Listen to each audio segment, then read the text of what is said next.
And good morning, I'm meteorologist Amber Wheeler. This is your 1 minute forecast on this Monday, April 11th. We have a little bit of snow this morning for parts of south central North Dakota. That is not a part of the system that's going to impact us heading into Tuesday and Wednesday and even into Thursday. This will impact the morning commute for a lot of folks around the Bismarck-Mandan area traveling down 94. It'll be light to moderate, but it'll be enough to maybe slow you down a little bit, kind of slick there.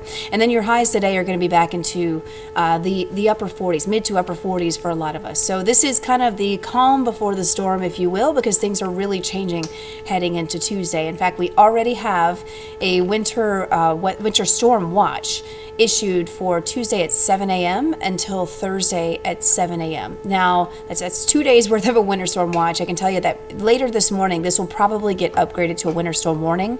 You don't see the warning get issued until about 12 to 24 hours out of the event. So we're in the watch phase now. We get into that warning event or warning phase later on today for Tuesday through Thursday. So that's something we're watching here. And then I want you to be prepared for some road closures, especially if you're rural. Many of you are, so we've got some potentially heavy snowfall rates here between Tuesday, Wednesday, and maybe even into Thursday, and that's really going to pile up some of these numbers. So let's talk about how this could go here. Today, looking for kind of the calm before the storm. The winds aren't going to be as strong. They're going to be a little breezy, but not as strong as they will be Tuesday through Thursday. Late tonight, we'll start seeing a little moisture move into the southwest. You see that system there starting to approach us from the southwest. Through the day on Tuesday, we will see snow spread throughout the state, and this could become significant for many through midday on Tuesday. As we head into, as you see, the second half of Tuesday, we're expecting this to overtake most of the state. The areas of concern will be from southwest North Dakota into central North Dakota, including Minot and Bismarck, to the northeast around the Devil's Lake Basin. As we head into, let me move this on further for you, we head into Tuesday night, those numbers will be piling up. You could wake up on Wednesday morning to a foot of snow, and it may be impossible. In fact, it probably will be impossible to travel on Wednesday. Gusts up to 50, and that's probably a little on the low end, will give us the possibility of a widespread blizzard.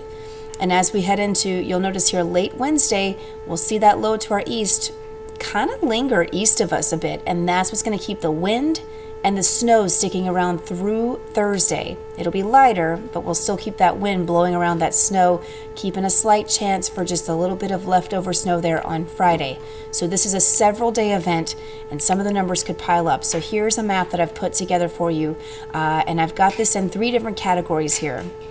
Many will see in the far southeastern part of the state, at this point, less than 6 inches. Up to 6 inches is still going to be high impact for you, but that tells you how potentially historic the system could be. We're looking at the possibility of 6 to a foot in the pink shaded areas, and then around a foot to 2 feet in the red shaded areas. Keep in mind that in those red shaded areas, we have the possibility of seeing more than 2 feet. I am watching these areas I've circled here because these are areas of concern. The shifting is normal with these systems.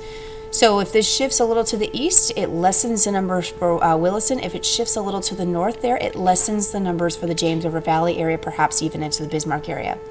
So that is something to watch in the coming days. Find where you need to be on Tuesday and then just plan to stay there. Because if you go somewhere, if you're traveling on Tuesday and it's not your home, prepare to be stuck there. Wednesday, maybe even into Thursday. Of course, cold air is being funneled in. That's that kind of the secondary concern, maybe the tertiary concern really with this system. It's just going to be downright cold for April standards. Highs are usually in the lower to mid 50s this time of year in terms of averages, and even into the next weekend we'll be into the 30s. Now the good news here is that we're not going to have a rapid warm-up. We don't want that after a system like this. You don't want a rapid warm-up and have all that runoff. So it is actually kind of good to stay a little on the cool side after it exits to have maybe a slower melt. But stay tuned to KX News. It is before 5 a.m. right now, so if you're watching this later on in the morning, we've been updating KXNet.com. We'll continue to update that. A lot of us planning on being here for the long haul, our entire crew as well. So be sure to stay tuned to KX News because we'll have the latest data through each show, the latest snow reports, and if there are any road closures that I do anticipate many, we will bring them to you here